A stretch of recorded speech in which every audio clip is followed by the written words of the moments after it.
¿Cómo están? Buena jornada para todos, bienvenidos. En República Dominicana hay vigilia en la Junta Electoral. Exigen la renuncia del titular de este organismo porque ayer se suspendieron las elecciones municipales por fallas técnicas. Les preguntamos cómo calificarían ustedes este ensayo para las elecciones presidenciales del próximo mes de mayo. Allí el primer punto. Luego vamos a estar abordando también otras informaciones en nuestra agenda, tienen que ver con Bolivia. El partido del expresidente Evo Morales lidera la intención de votos, lidera esto rumbo a las elecciones generales. Preguntamos si lo van a dejar participar. Así, lisa y llanamente. Tenemos presencia en Twitter y en Instagram. De inmediato vamos a empezar a ver la primera información referida justamente con lo que ocurre a esta hora en República Dominicana.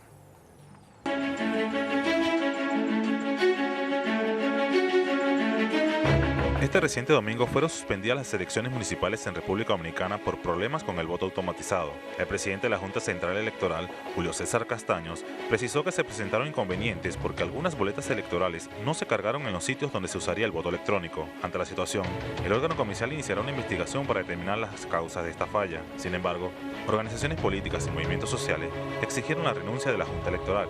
Consideran que la institución busca favorecer con la suspensión de la jornada a partidos tradicionales ante el avance de los movimientos políticos alternativos y locales. Ante esta situación, la embajada estadounidense en la isla caribeña alertó sobre brotes de violencia que tras la suspensión de las elecciones locales. Esta mañana en Agenda Abierta analizaremos cómo la suspensión de las elecciones genera reacciones en el pueblo dominicano, que no justifica que en 1.772 de los 16.032 colegios electorales el voto era automatizado y en el resto era manual.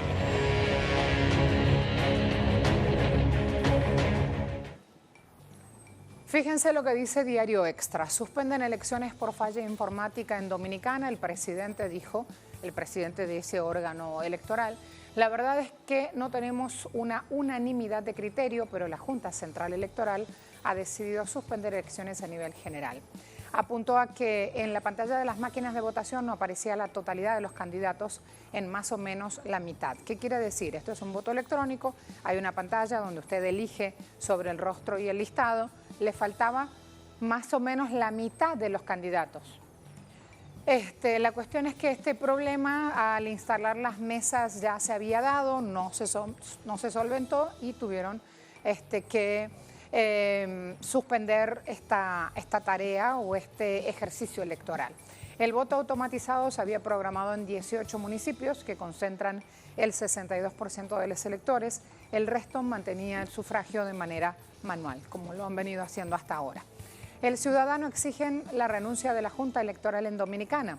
Hablaba el delegado del Partido Revolucionario Moderno, diciendo que nunca en la historia política había sucedido algo así. En tanto, el partido Alianza País dijo que exigen la renuncia inmediata del Pleno y suplentes de la Junta Electoral, que este es un hecho sin precedentes, que se trata de un sabotaje donde se beneficia al partido de gobierno. El Partido Comunista del Trabajo dijo la suspensión es un mecanismo para impedir que la oposición logre ampliar poder político en el país. Ya vamos a analizar a ver cómo se dan los hechos, ya me están esperando para eso. El Acento dice hubo una vigilia de protesta ante la Junta en la Plaza de la Bandera. El movimiento Bien Común protestó frente a esta sede una vez que se conoció la suspensión de las elecciones. Así entonces, planteado el tema, vamos a ir a ver qué tan determinantes resultaron estos problemas técnicos, por qué cuando tenían que solventarse no se hicieron. Acompáñenme, me espera Elvin Calcaño, analista político, politólogo, por lo tanto. Elvin, bienvenido, buen día. Muy buen día, muchas gracias por la oportunidad y bueno.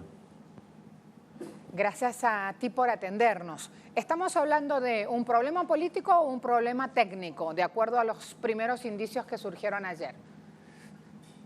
Sí, sin duda es un problema político que se está desde la clase dirigente dominicana, particularmente la del PLD, que es el partido gobernante en la República Dominicana, que es un partido que gobierna desde el 1996 con un interregno del 2000 al 2004 donde no gobernaron y luego a partir de ahí hasta ahora, es decir, más de 20 años que tienen en el poder.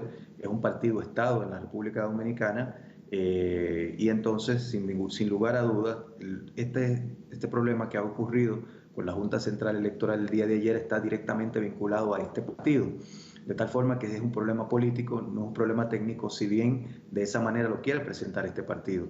para de esa manera diluir la discusión y que recaiga sobre la Junta Central Electoral la responsabilidad y el desgaste político no vaya hacia ellos. Entonces es un problema político que tiene que ver con este partido-estado, que tiene que ver con la clase dirigente dominicana, que tiene que ver también con la vinculación con los Estados Unidos de Norteamérica de esta clase dirigente.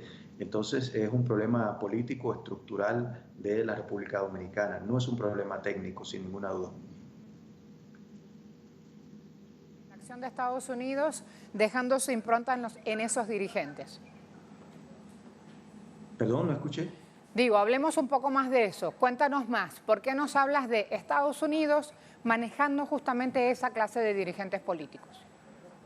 Sí, o sea, la República Dominicana desde una perspectiva histórica, la única experiencia progresista que tuvo el país fue la de 1963 con el profesor Juan Bosch, que luego fue 7 meses después de iniciado su gobierno, hubo un golpe de Estado donde se articuló la iglesia, se articuló un sector de la élite económica dominicana y la embajada norteamericana. Luego de eso vinieron los hechos de la guerra civil que hubo en República Dominicana en el 1965 y a partir de ahí la intervención estadounidense militar y la instalación del gobierno de Joaquín Balaguer. Desde ahí hasta ahora la República Dominicana nunca ha tenido la experiencia de un gobierno progresista, todos los gobiernos han sido de un signo conservador y eso tiene que ver mucho con esa intervención que hubo en los Estados Unidos de mantener una isla como la República Dominicana en el redil, un redil conservador y no un redil progresista que de alguna manera, según lo que ellos entienden, atentara contra sus intereses. Esta clase dirigente que hoy maneja el país ha asumido, puntualmente la que está hoy, ahora en la presidencia, ha asumido una serie de posturas internacionales muy vinculadas a los Estados Unidos, muy vinculadas al gobierno de Trump que inició en Estados Unidos en el 2016, como por ejemplo la decisión que ustedes conocerían muy bien de reconocer a Guaidó como presidente de Venezuela, algo que era un inaudito con la presidencia de Leonel Fernández, que si bien dirigía un gobierno conservador, Leonel Fernández tenía en el ámbito internacional manejaba una perspectiva de soberanía, una perspectiva de los intereses de la República Dominicana. El actual gobierno dominicano de Danilo Medina rompe con eso. Entonces, cuando vemos cuáles son los sostenes de esta clase dirigente dominicana en términos históricos, en términos más amplios, están directamente vinculados a los intereses de los Estados Unidos de Norteamérica. Entonces, esta crisis que es generada por esa clase dirigente realmente conservadora, esa clase dirigente que maneja el país desde una lógica de partido-estado, tiene que ver con esa relación con los Estados Unidos de Norteamérica sin ninguna duda. Si bien, obviamente, las implicaciones concretas de lo que está pasando no es una cuestión de, digamos, directamente de los Estados Unidos. Tiene que ver con la disputa política interna en la República Dominicana. El partido PLD, que actualmente encabeza Danilo Medina, Leonel Fernández rompió con el partido en octubre, luego de que denunció que hubo un fraude en las primarias de ese partido y ahora dirige la Fuerza del Pueblo, que es una organización partidaria desvinculada del PLD. Bueno, pues ese gobierno de Danilo Medina está buscando todos los mecanismos que sean posibles para no salir del poder, por lo que representaría para ellos salir del poder. Y parte de lo que está ocurriendo ahora se inscribe en eso, cómo esta clase dirigente está utilizando todos los mecanismos posibles para no salir del poder ante una realidad concreta que es que hay un gran descontento popular en la República Dominicana hacia este gobierno. Entonces lo que ocurrió ayer, que ellos presentan el gobierno como un sabotaje, lo que hay detrás es eso, es cómo darle la vuelta al tema electoral en la República Dominicana de tal forma que sea conveniente al partido de gobierno. Y lo que quieren es, en definitiva, llevar esta elección lo más cercana posible a la elección presidencial y desmovilizar a los votantes para que haya un contexto donde quien gane las elecciones sea quien tenga mayor capacidad de movilizar, de llevar gente a votar y no quien tenga el mayor respaldo popular. Que eso en un país tan clientelar como la República Dominicana es absolutamente definitorio a la hora de decidir quién gana una elección. Juan Bosch tomó posesión el 27 de febrero del 63, iba la data histórica ahí mismo una vez que lo mencionabas. 7 meses después su gobierno era derrocado. Estamos hablando de que El 28 de abril del 65, 42.000 soldados estadounidenses pisan suelo dominicano. Y no fue precisamente para llevar ayuda humanitaria, señores. Estaban implicados en las hostilidades, tenían su responsabilidad en ese golpe de Estado que sacó al profesor Bosch de la silla presidencial.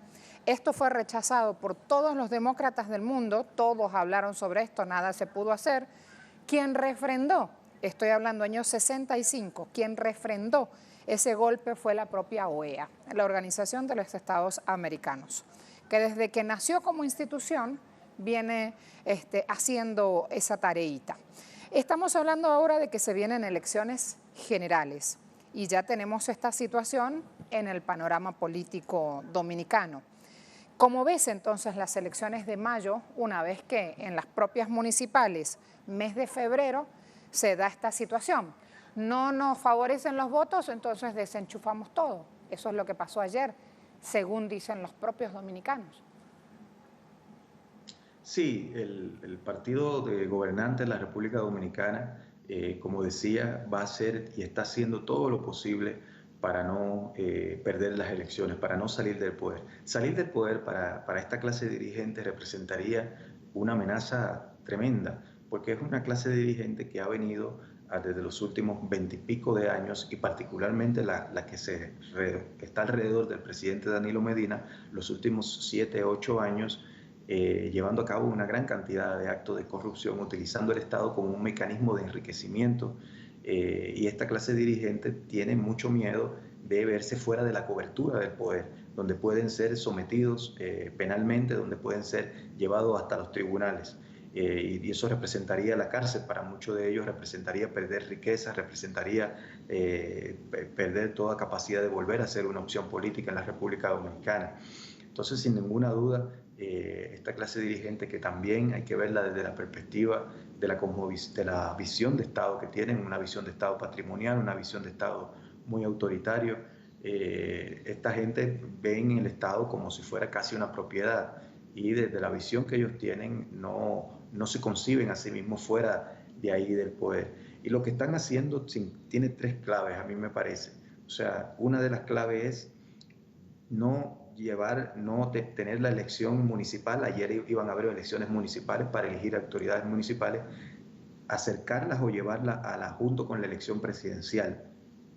Por otro lado, tiene que ver con diluir la discusión hoy día en la República Dominicana, para que de lo que hable la gente, de lo que hablen los dominicanos, no sea de la corrupción, no sea del deterioro económico como consecuencia del alto endeudamiento que tiene el país y de factores externos que están afectando a la economía dominicana, y de una economía que se ha mantenido creciendo pero que no ha habido distribución. La clase pobre sigue siendo pobre, hay muchísima desigualdad. Ellos no quieren que eso sea el centro del debate, sino que se convierta ahora el centro de esa discusión nacional en la Junta Central Electoral, y en una cuestión técnica de cómo se deben de hacer las elecciones.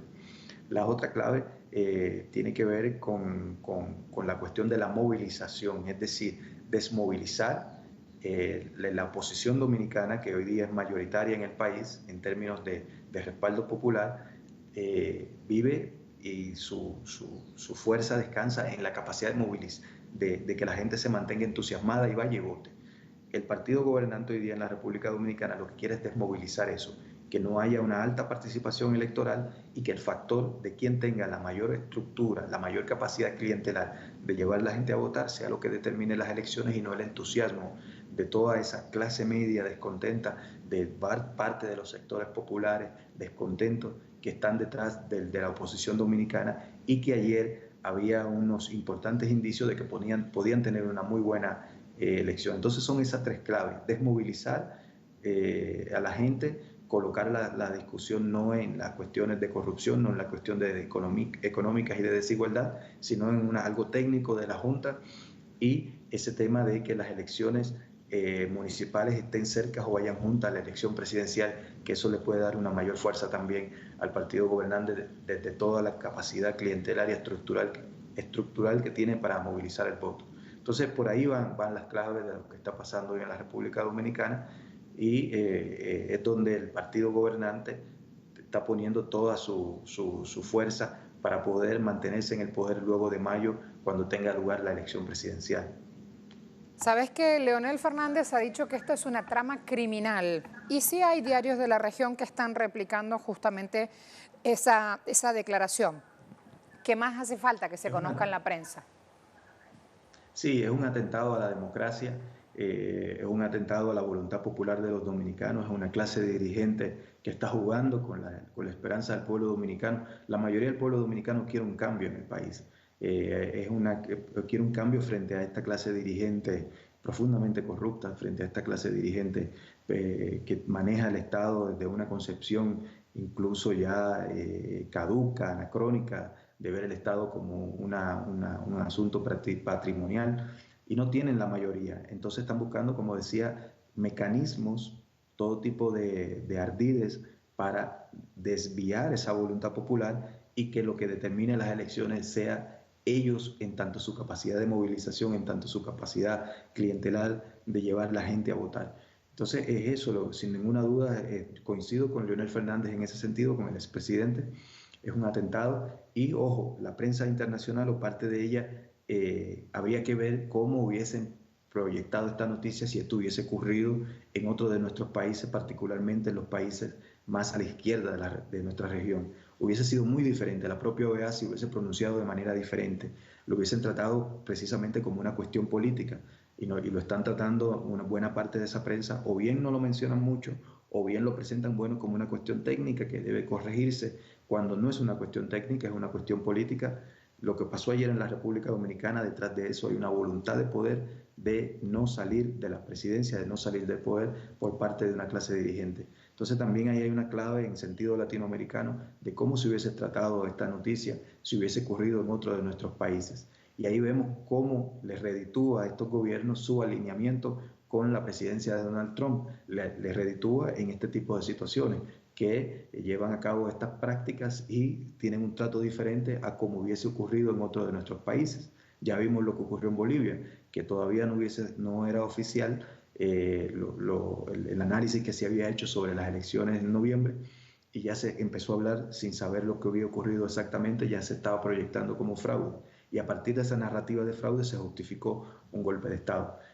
Ahí vemos cómo se trata a unos en función de si son de su vinculación ideológica y cómo se trata a otros. Entonces también hay una clave ahí regional que debe colocarse en la discusión en la medida de cómo se está tratando este asunto de la República Dominicana, que fue un fraude y es un atentado a la democracia, lo que hay detrás de lo que pasó ayer. Muchas gracias. Hasta la próxima. De nada, muchas gracias a ustedes. Seguimos atentos a los hechos. Nos acompañaba Elvin Calcaño, analista político y politólogo. En redes sociales estamos preguntando cómo califican este ensayo ya en la previa de las presidenciales de mayo próximo. Como un fracaso, 80%, se puede mejorar, dice 12%, no sé, lo dice un 8%. Momento de hacer una pausa. A la vuelta tenemos, por un lado, un día como hoy se creó el Comité Internacional de la Cruz Roja en 1863 y también es el Día del Juego Responsable. Así que desde esa celebración, ¿qué es lo que quieren? Bueno, tener en cuenta lo bonito de jugar en sí mismo, lo lúdico, y echar atrás lo malo de la adicción que genera el juego. Así que atentos a los otros temas que preparamos a la vuelta en nuestra agenda bien.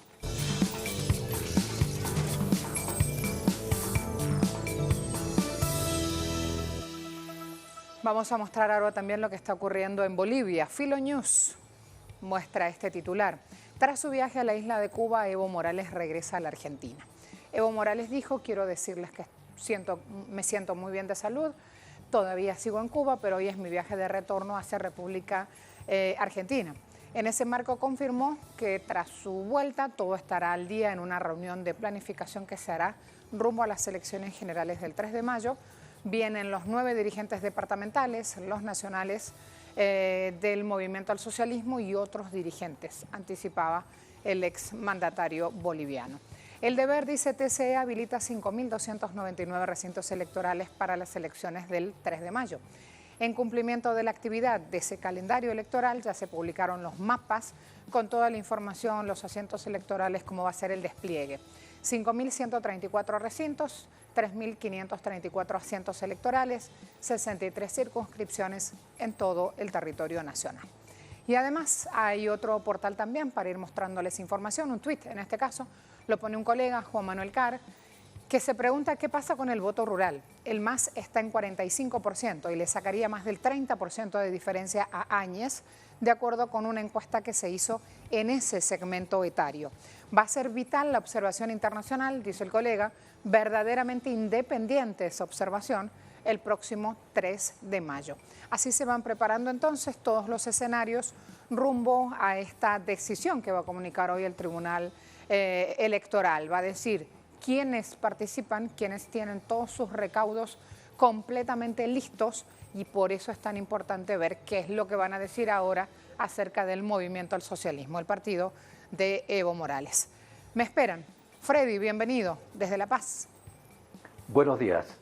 Buen día. Hay expectativa en el país por la difusión que se prevé hará este lunes el Tribunal Supremo Electoral respecto de los candidatos habilitados para las elecciones del 3 de mayo, tras una primera depuración en que se permitió a más de 300 candidatos complementar la presentación de requisitos. La expectativa mayor se produce en torno al candidato Evo Morales, inscrito para optar a un curul del Senado por el departamento de Cochabamba.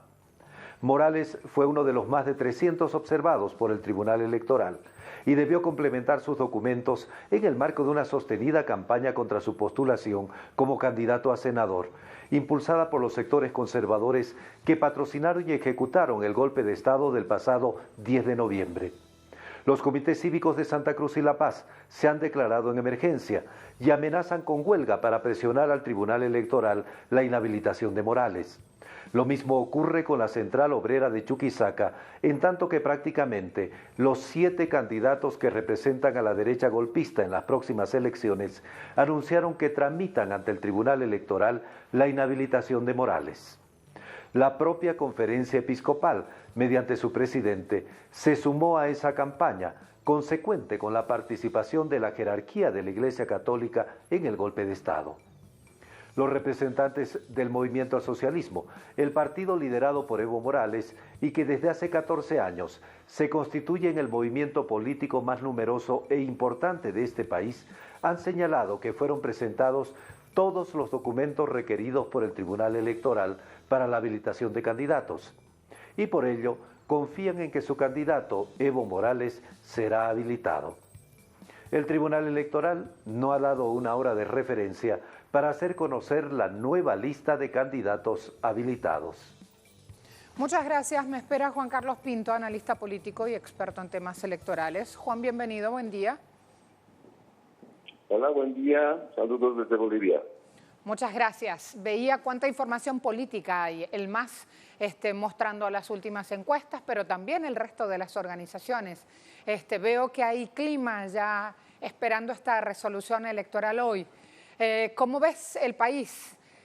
¿Aparece la credibilidad de nuevo asociada al rumbo político de Bolivia o no hay demasiado encanto y solo la prensa es la que muestra eso?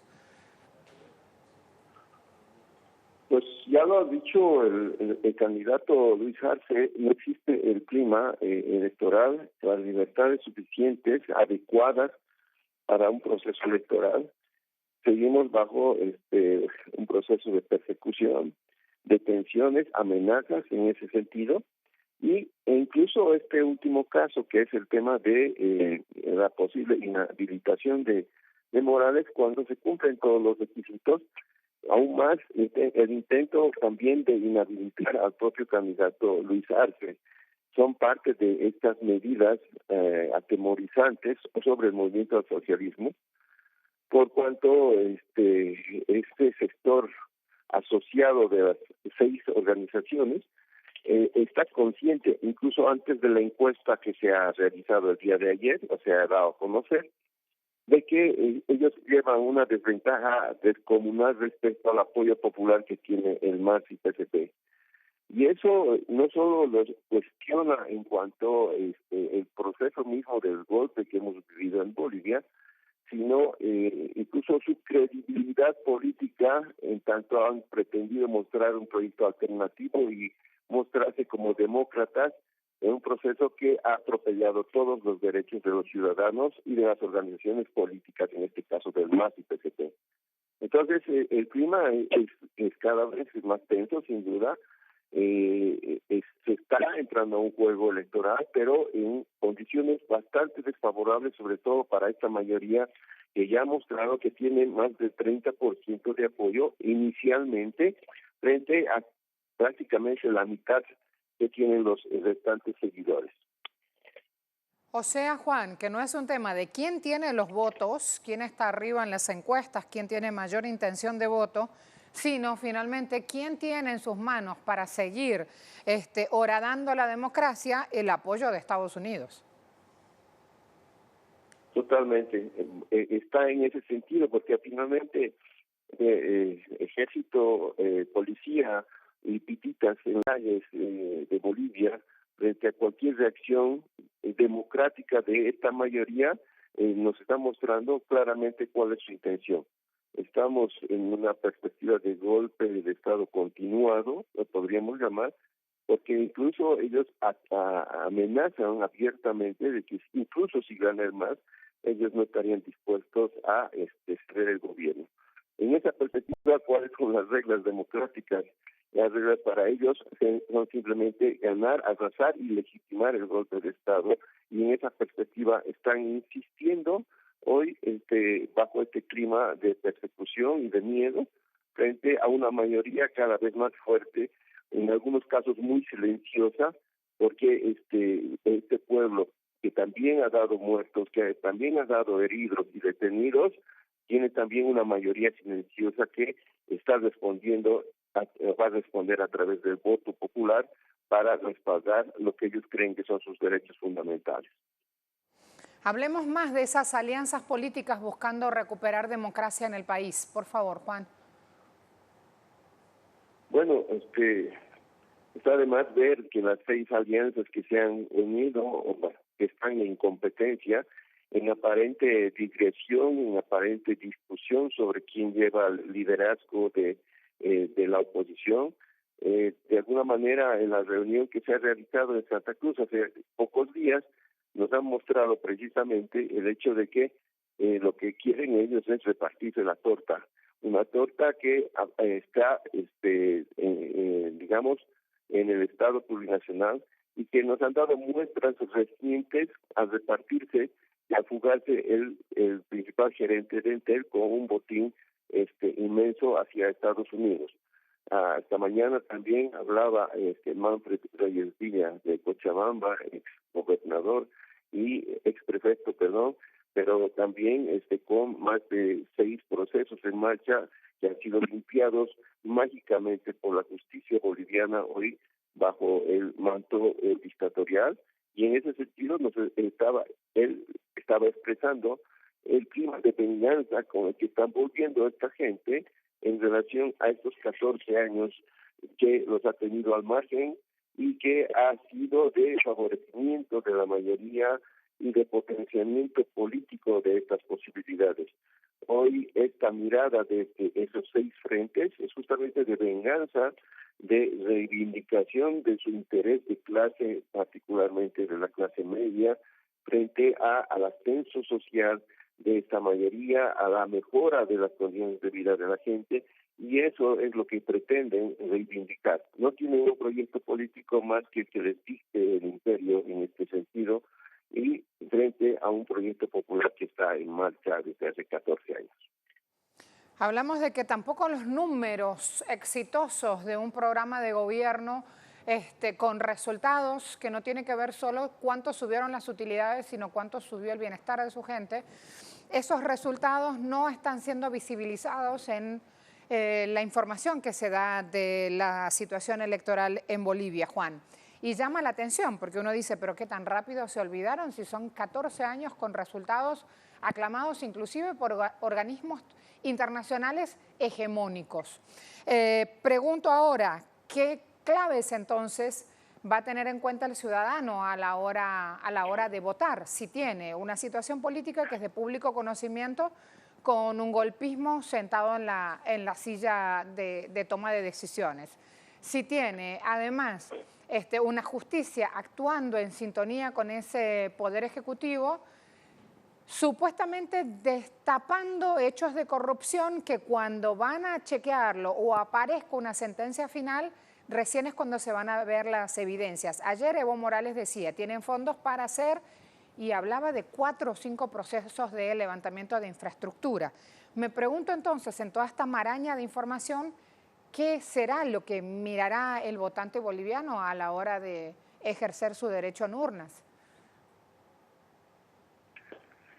Pues está claro que una de las consignas principales de este conglomerado político, evangélico, cívico es sobre todo ganar puntos a costa de las críticas, montados en el tema de las denuncias de corrupción. Es decir, no hacer, entre comillas, persecución política directa, aunque la han hecho, aunque han eliminado, han detenido de manera directa por sedición, pero están en una cacería de mostrar que todos los logros que se han tenido han estado basados en la corrupción. Este es uno de los caballitos de batalla que pretenden utilizar. Les salió muy mal. La principal denuncia fue en Entel y salió de que el gerente se fugó con la plata de esta misma empresa. Entonces no existe proyecto en perspectiva de estos señores. Hay una persecución y una acusación permanente sobre sedición y sobre corrupción, y sobre eso pretenden montar el tema de decir construiremos algo luego. Lo que necesitamos ahora es, entre comillas, democracia, y democracia significa sacar a el MAS del contexto. Es más, habría que mencionar el hecho de que una de las cartas que están guardando también es el desconocimiento de la personalidad jurídica. Manfred Reyes Villa, el aludido anterior, nos decía esta mañana justamente el hecho de que debería quitarse la personalidad jurídica al MAS. Eso les agradaría a ellos políticamente, pero saben que las consecuencias que vendrían serían enormes ante un electorado que seguramente es más del 50% que no estaría dispuesto a perder su derecho a elegir, su derecho a conservar los derechos fundamentales que se han construido en estos años. Juan, muchas gracias por este tiempo. Muchas gracias a ustedes. Abrazo. Hasta luego, un gran abrazo. Allí lo tenían a Juan Carlos Pinto, experto justamente en temas electorales boliviano. Estaba en contacto con nosotros analizando todo este panorama político en ese país sudamericano. Otrora la niña bonita en lo que es resultados económicos se refiere. Tengan en cuenta además que ese otrora pasó hace escasos meses. Así las cosas, vamos a ver cómo respondieron ustedes nuestro interrogante que pusimos en la red social Twitter acerca de si lo dejarán participar o no en las próximas elecciones al partido político de Evo Morales. Allí está la gran incógnita y hoy se devela porque hoy va a hablar el Tribunal Electoral. Sí, 36,1%, no, dicen ustedes, no lo van a dejar participar, el 41,8%, no taparán el golpe, dice 12,7%, no sé, alega un 9,7%. 300 votos hasta ahora, seguimos a esta hora revisando decisiones que toman nuestros gobernantes y que impactan en nuestros bolsillos.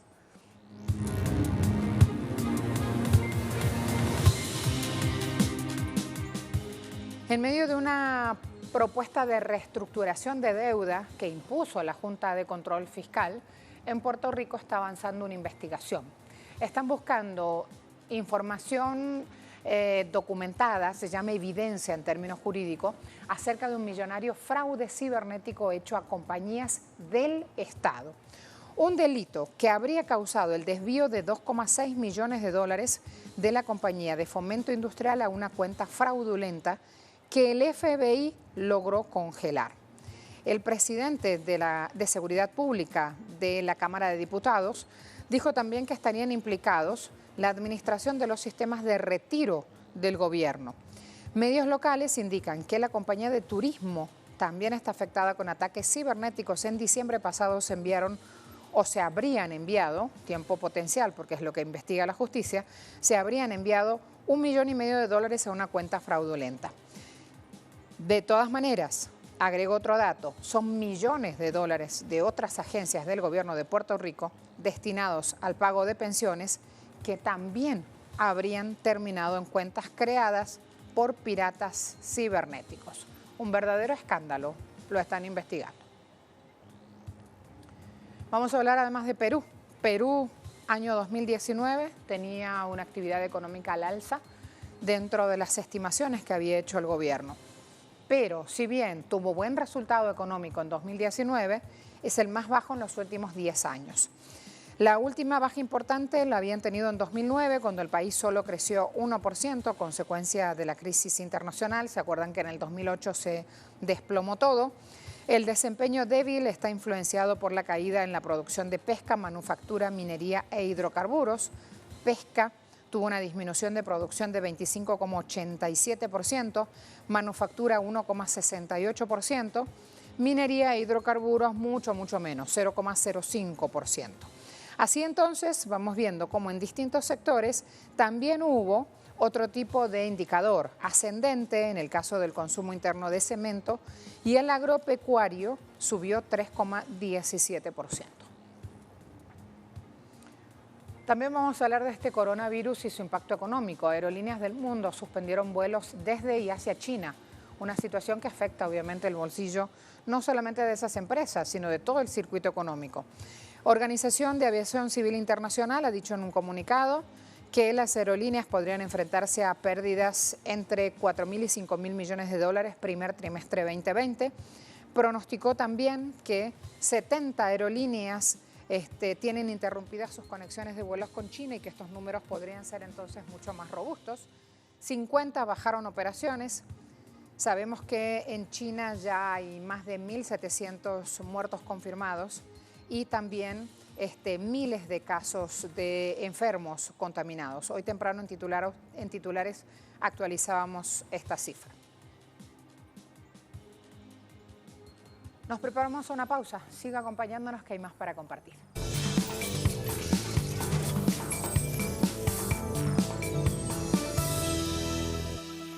El presidente del gobierno español se reúne con el líder del PP, Pablo Casado. Vamos a ver si hay acuerdos o no. Allí está la cuestión. Ya la prensa española está siendo tajante. Quiero ver primero qué nos dice Edu Marín, que está siguiendo de cerca los hechos. Bienvenido. ¿Cómo te va, compañero? Sí, saludos, Marcela, desde Madrid. Seguimos pendientes de que salga el líder del Partido Popular, Pablo Casado, a comparecer ante los medios de comunicación tras esa reunión con Pedro Sánchez, una reunión sobre la que no se tienen demasiadas expectativas, ya que el clima de tensión entre ambos líderes políticos es muy alto, están ahora mismo muy separados y con un clima, como decimos, de tensión muy importante, sobre todo marcado por el tema de Cataluña y también, como se pudo reflejar la semana pasada en la primera sesión de control al Gobierno en el Congreso de los Diputados, por aquella reunión que mantuvo el ministro de Transportes, José Luis Ábalos, con la vicepresidenta de Venezuela, Delcy Rodríguez, en el aeropuerto de Barajas hace unas semanas. Por lo tanto, en este clima, lo que quería Pedro Sánchez de esta reunión era construir una oposición más constructiva, según dijo, que el Partido Popular realizara una oposición más constructiva y menos destructiva, y también llegar a acuerdos con ese Partido Popular para la renovación de los órganos judiciales. Sin embargo, Pablo Casado y todo el Partido Popular ya anunciaron que llegaban a esta reunión con el presidente del Ejecutivo por respeto institucional, pero que lejos estarían de llegar a acuerdos en este sentido. Además, quedan varios temas pendientes al respecto para los que se necesitan un acuerdo del Partido Socialista y el Partido Popular, como esa renovación del Consejo General del Poder Judicial, que necesita de los votos de los socialistas y de los populares en el Congreso de los Diputados. Y además, en este ambiente político, en este clima de tensión entre ambos partidos políticos, también es difícil llegar a un acuerdo porque estamos en una situación política en España en la que estamos pendientes de unas elecciones autonómicas en Galicia y en el País Vasco el próximo 5 de abril y sobre todo también de unas elecciones en Cataluña aún sin fecha, pero que se realizarán, que tendrán lugar próximamente. Por lo tanto, el Partido Popular parece que quiere esperar antes de realizar ningún movimiento político, esperar a que se desarrollen estas elecciones y que se entre en campaña electoral. ¿Sabes que Pedro Sánchez ponía 15 de febrero en red social Twitter, la España que queremos era la etiqueta, y ponía 6 ejes de trabajo que supuestamente abren un nuevo escenario político en España? Uno de esos puntos que me llamó la atención no tenía ningún tipo de calificativo, Edu, simplemente decía justicia social. Cuando vemos que estas dos personas que están reunidas ahora en la Moncloa no avanzan ni para un lado ni para el otro, preguntamos también, entonces, cuando aludía a justicia social, ¿qué querría decir Pedro Sánchez? ¿O cómo sería esto abordado en el recinto parlamentario, Edu? Sí, ese lema de justicia social es pues el leitmotiv del nuevo gobierno entre Unidas Podemos y el Partido Socialista. Es así con el que vendieron su gobierno de coalición entre ambos partidos progresistas. Y es verdad que en este primer mes de gobierno entre ambas formaciones políticas es lo que han querido mostrar a la ciudadanía, y por eso han aprobado la subida del salario mínimo interprofesional, también la subida de las pensiones con relación al índice de precios al consumo, a la inflación, esas medidas sociales que parece que son las que más fáciles va a tener el gobierno de coalición del Partido Socialista y Unidas Podemos para emprender unas medidas sociales para contentar a ese electorado progresista sin también tocar demasiado las cuentas, ya que la Unión Europea está muy pendiente también de lo que hace este gobierno de España para no alejarse del equilibrio presupuestario de las cuentas españolas. Por lo tanto, ese lema de justicia social va más en relación a las medidas del gobierno de coalición entre Unidas Podemos y el Partido Socialista que la relación del Partido Socialista con el Partido Popular. Más que claro. Donde aparece entonces la conferencia de prensa, allí vamos contigo, Edu. De acuerdo, seguimos esperando entonces. Muchas gracias. De inmediato voy a mostrarles también otro punto aquí y que tiene que ver, ya nos salimos de este encuentro de Sánchez y Casado en la Moncloa en este clima de bloqueo que les mencionamos. Ya Edu Marín cerró la información, lo hizo en vivo, lo que estamos esperando ahora es justamente, ya lo decía él, la conferencia de prensa que no está hablando de Pedro Sánchez, sino se espera que Casado dé una conferencia de prensa. Luego, voy a mostrar siguiente información, reforma de las pensiones en Francia. Hoy van a sesionar. El calendario para la adopción de la reforma está subrayando el movimiento de empresas de Francia, MEDEF. Habló un vocero, dijo, creo que el calendario en el que estamos encerrados no es sostenible, las empresas necesitan más tiempo para negociar. O sea que lo que estamos haciendo aquí es hablar de las empresas en vez de los trabajadores que están en la calle ya rodeando hoy justamente este espacio de deliberaciones. Y recordemos, los chalecos amarillos no ceden desde hace años. El año pasado es cuando hemos visto imágenes en Francia que nos han puesto a pensar, pero eso no es nuevo, hoy van a barajar propuestas, pero ya sabemos que ese plan de trabajo de Macron no avanza porque los sindicatos lo rechazan. Mike Pompeo, ¿por dónde va a andar? Jornal de Angola dice, Pompeo es recibido mañana por el jefe de Estado. Vamos a ver, abro el portal para ver si mañana es mañana martes o están hablando de hoy. Vamos a verlo entonces, allí recibo información. Reunión con el presidente angoleño es primera actividad de Pompeo, que se encuentra en el país desde la noche anterior, parte de una gira a algunos países de Europa, África y Oriente Medio. De acuerdo con el programa de visitas, se planea una reunión de trabajo con el canciller angoleño Manuel Augusto en Mutamba, seguida de una mesa redonda con empresarios. Allí lo tienen entonces. Por favor, como no tengo en este texto, vamos a ver acá cuándo es el encuentro con Pompeo. Medio Oriente, iniciada el día 13, está en portugués, sigo avanzando. Denme la fecha de publicación, por favor, del artículo. 17, o sea que la fecha está publicada hoy y hablan del encuentro para el día de mañana 18. Mientras tanto, cuando yo veía desde acá qué pasaba con Pompeo, también Pompeo va a tener un encuentro con Lavrov, un encuentro que ya está confirmado por el gobierno ruso. Así que la prensa internacional deje de sacarle el mote de reunión secreta porque ya es algo que está confirmado. Los periodistas rusos que iban viajando con Lavrov inclusive también ya han ido publicando información sobre esta. Así vamos siguiendo la gira de Pompeo. Hasta ahora también vamos a sumar deportes. ¿Qué les parece?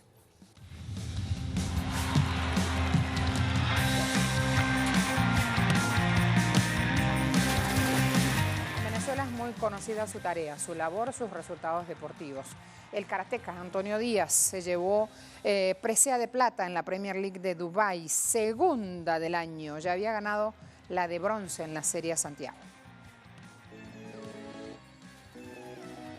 El multicampeón de karate obtuvo la medalla de plata en la final del kata masculino de dicha competición que se celebró el día de hoy.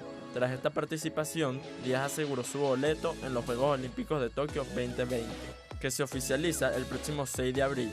Díaz expresó estar muy alegre y emocionado de poder representar a Venezuela en esta primera participación del karate, que va a ser histórica. El karateca tiene previsto una participación en la Premier League de Salzburgo en Austria, del 28 de febrero al 3 de marzo. Así es como los detallecitos, las informaciones importan y mucho cuando hablamos de se celebró el día de hoy. En realidad Antonio Díaz ganó ayer esta medalla, es informaciones del día de ayer. Y ayer mostraba Deportes de esta manera la noticia. Deportes Telesur me refiero. Me voy ahora también a ver otra información, tiene que ver con un colombiano, con Nairo Quintana, ganador del Giro de Italia en 2014, la Vuelta en 2016, se coronó campeón del Tour de la Provence en Francia con el Arkea Team. El colombiano quedó en lo más alto del podio, lo siguieron Alexander Blasov, ganador en la segunda etapa, y Alexei Lutsenko, quienes no tuvieron respuesta ante la última pedaleada que fue muy fuerte de Quintana, penúltima etapa, y que tuvo también el gran trabajo de su compatriota y compañero de equipo. Me estoy refiriendo a Winner Anacona. Nairo llegó a 17 títulos, ¿sí? Venía de una etapa muy especial, cortó una sequía de casi 3 años.